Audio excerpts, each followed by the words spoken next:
Hi! Welcome to Krishna designer studio. ఈరోజు మనం చూడబోతున్నాము బనారసి హ్యాండ్లూమ్ శారీస్ ప్రీమియం క్వాలిటీలో ఉన్నాయండి. ఫర్ ఎగ్జాంపుల్ ఇప్పుడు నేను కట్టుకున్న చీర చూస్తూ ఉంటే గనక ఇదొచ్చి మనకి మెహందీ గ్రీన్ కలర్‌లో వచ్చేసింది.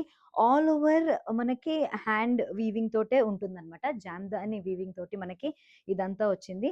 సో, జామ్దాని వీవింగ్‌లోనే మనకి బ్యూటిఫుల్ కలర్ కాంట్రాస్ట్‌లో ఇచ్చేసారండి. ఇదేంటంటే యాంటిక్ సిల్వర్ అనేది ఎక్కువగా మనకి హైలైట్ అవుతూ కనిపిస్తూ ఉంటుంది.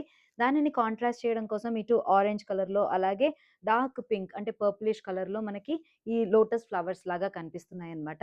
కొంచెం కిందకెళ్ళి మనం బార్డర్‌ని గనుక చూస్తూ ఉంటే కడ్వా వీవింగ్‌లో మనకి ఈ పేస్టల్ కలర్స్‌లో మనకి ఫ్లవర్స్‌ని ఎంబోస్ చేసినట్టు హైలైట్ అవుతూ కనిపిస్తోంది కదా!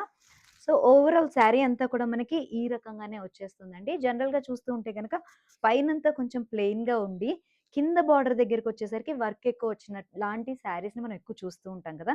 కానీ దీనికేంటంటే కొంచెం డిఫరెంట్‌గా ఇచ్చారన్నమాట.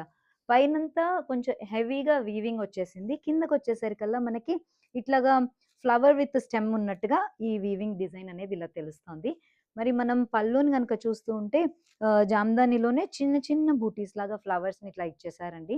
దీనికి బ్లౌజ్ వచ్చేసేసి మనకి ఈ ఎడ్జ్‌లో ఎలా అయితే చూస్తున్నామో అంటే రన్నింగ్ బ్లౌజ్ వస్తుందన్నమాట. ఈ ఎడ్జ్‌లో ఎలా అయితే మనం మెహందీ గ్రీన్ కలర్ చూస్తున్నామో అదే రన్నింగ్ బ్లౌజ్ లాగా వచ్చేస్తుంది కాబట్టి మనం వర్క్ చేయించుకున్నా బావుంటుంది. ప్లెయిన్‌గా వేసుకున్నా ఎందుకంటే శారీ అంతా చాలా రిచ్ లుక్ ఉంది కాబట్టి ఇలా వేసుకున్నా కూడా చాలా బావుంటుంది. మరి ఇందులో మిగతా కలర్స్ చూద్దామా?